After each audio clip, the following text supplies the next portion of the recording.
like Miss Barbara. That's it. She's funny. We talk a lot with Miss Barbara. And I just want to be in it because I want to be famous. So.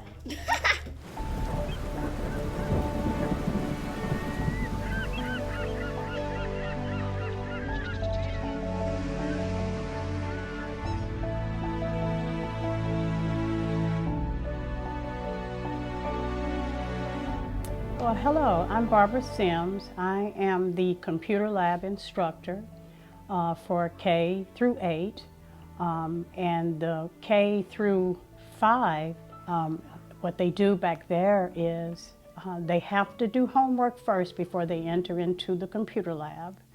And once they do homework and come into the computer lab, then they can do the educational games like Khan Academy, ABC, and so forth. Now, my focus is on all of the children, but I have a higher focus for the middle school because middle school, they're transitioning to eventually leave out of here after the 8th grade. So what I focus on with them is teaching public speaking, writing papers, if it's no more than a one-page paper, typing, research, and I try to keep them focused on those kind of things because as they transition, they're going to need to know how to deal with all types of the public because pretty soon when they leave here after the 8th grade, they're going to become employed teens.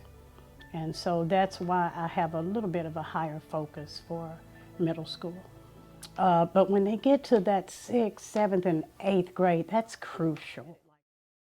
I had a middle schooler say to me, so when we come here, we have to do this, and you know what I hate about school? They're already frustrated when they leave school. You know how that can be. And so the one gentleman said, here's what school means to me. And he said, 7 cruel hours of our lives. And so what I try to do is to involve them in how, excuse me, the world really works and try to know how to speak to most anyone.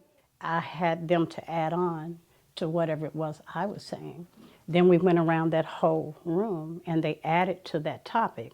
And I related that to, that's how you do a paper. That's how you do a paper. You basically ad-lib a paper, but make sure that it stays relevant to the paper. And believe it or not, they did admit, but they got a lot out of that.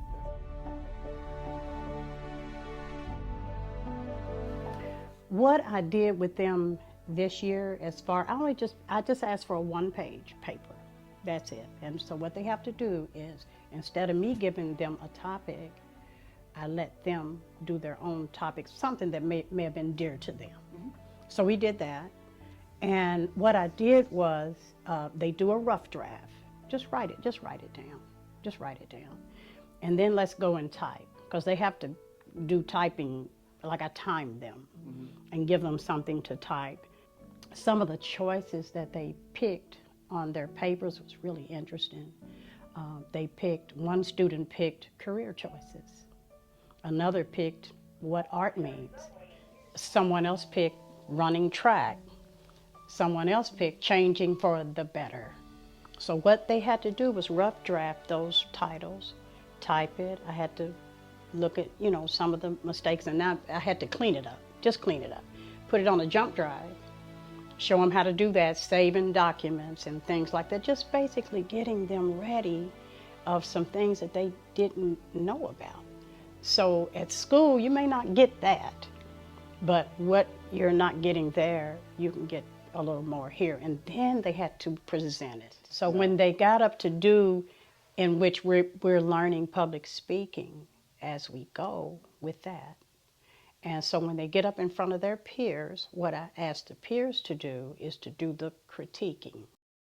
And I explained to them, try not to just criticize, but give one positive thing that you saw that just stood out for you. And then on the flip side of that, give a feedback of what might have been a little concern.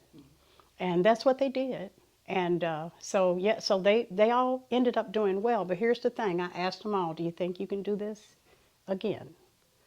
And they all said yes. So hopefully, all of this is gonna work out.